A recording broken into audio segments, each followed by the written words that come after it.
The family breaks apart. Given the life he had led since the late 1890s, it's probably not surprising that serious domestic problems eventually grew between Edward and Clara Curtis.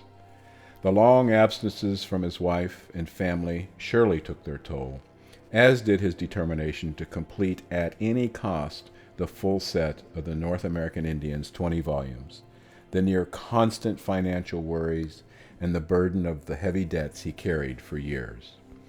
They had not been close for years, and as far back as 1910, when he was in Seattle, he stayed in rooms at the Rainier Club.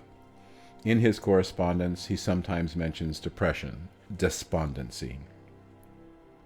It all came to a head in 1916 when Clara filed for divorce. It was big news in Seattle, all the more so as she alleged that he had associated with other women. Edward Curtis was a major figure in Seattle society, his photography studio a respected touchstone in the city's landscape. Newspapers and their public, then as now, have an insatiable thirst for the salacious. In the filing, Clara asks for the studio, then being managed by her daughter Beth and Adolph Muir, causing further strain as Beth chose to support her father faithfully, as well as the house and alimony for their youngest daughter, Catherine, still living at home.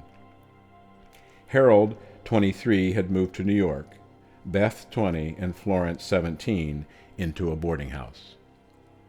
It wasn't until 1919 that the divorce was finally settled. The court awarded Clara the house, $100 a month alimony, and the studio, including all Curtis's prints and negatives, his life's work, notwithstanding that they were legally owned by J.P. Morgan's North American Indian Corporation, which held the copyright. What followed dealt a heavy blow to future historians. Timothy Egan tells it this way: rushing to act before the keys were turned over to her mother, and moving ahead with the approval of her father, Beth and several employees worked non-stop to print up dozens of curt tones of some of the most iconic images and shepherd them off for safekeeping.